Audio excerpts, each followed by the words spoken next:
Hi all, welcome to football arena. ഈ സീസണിൽ തകർപ്പൻ പ്രകടനം നടത്തിയ അർജന്റീൻ താരമാണ് വോക്കിൻ പനിശെല്ലി.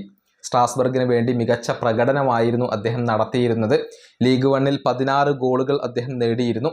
ആകെ 20 ഗോളുകൾ ഈ സീസണിൽ സ്ട്രാസ്ബർഗിന് വേണ്ടി നേടാൻ കഴിഞ്ഞിട്ടുള്ള താരമാണ് വോക്കിൻ പനിശെല്ലി.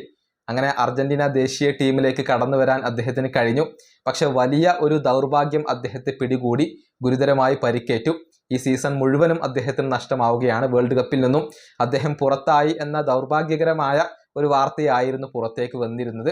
ഇതേക്കുറിച്ച് വളരെ വികാരഭരിതനായിക്കൊണ്ടാണ് സ്കലോണി ഇന്ന് സംസാരിച്ചത്.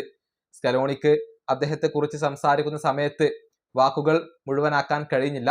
വികാരഭരിതനായിക്കൊണ്ട് അദ്ദേഹം എണീറ്റ് പോവുകയാണ് ചെയ്തിട്ടുള്ളത്. കാരണം പനിശെല്ലിയുടെ കാര്യത്തിൽ സ്കലോണിക്ക് അത്രയധികം സങ്കടമുണ്ട്. നല്ല രൂപത്തിൽ കളിച്ചു വന്ന ഒരു താരത്തിന് പരിക്കേൽക്കുന്നു, അങ്ങനെ വേൾഡ് കപ്പ് നഷ്ടമാകുന്നു. അത് സ്കലോണിയെ വളരെയധികം വേദനിപ്പിച്ച ഒരു കാര്യമാണ്. അതുകൊണ്ട് തന്നെയാണ് ഇന്നത്തെ പ്രസ് കോൺഫറൻസിൽ പനിശെല്ലിയെക്കുറിച്ച് സംസാരിക്കുന്ന സമയത്ത് ഇമോഷണൽ ആയിക്കൊണ്ട് അദ്ദേഹം എഴുന്നേറ്റ് പോയത്. അതിനു മുൻപ് അദ്ദേഹം പറഞ്ഞത് ഇങ്ങനെയാണ്: അദ്ദേഹത്തിൻ്റെ സ്ഥാനം അദ്ദേഹം നേടിയെടുത്തതാണ്, നല്ല രീതിയിൽ പരിശീലനം നടത്തിയിരുന്നു, ഞാൻ അദ്ദേഹത്തോട് പറഞ്ഞു മറ്റൊരു അവസരം കൂടി നിങ്ങൾക്ക് ലഭിക്കുമെന്ന്.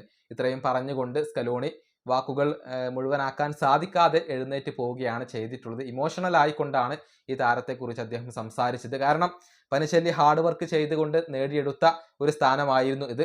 വേൾഡ് കപ്പ് ആയിരുന്നു അദ്ദേഹത്തിൻ്റെ സ്വപ്നം. എന്നാൽ അതിപ്പോൾ നഷ്ടമാവുകയാണ്. അതിൻ്റെ കാര്യത്തിൽ സ്കലോണിക്കും ഇപ്പോൾ വലിയ സങ്കടമുണ്ട്. ഈ വീഡിയോ അവസാനിപ്പിക്കുന്നു. അടുത്തൊരു വീണ്ടും കാണാം.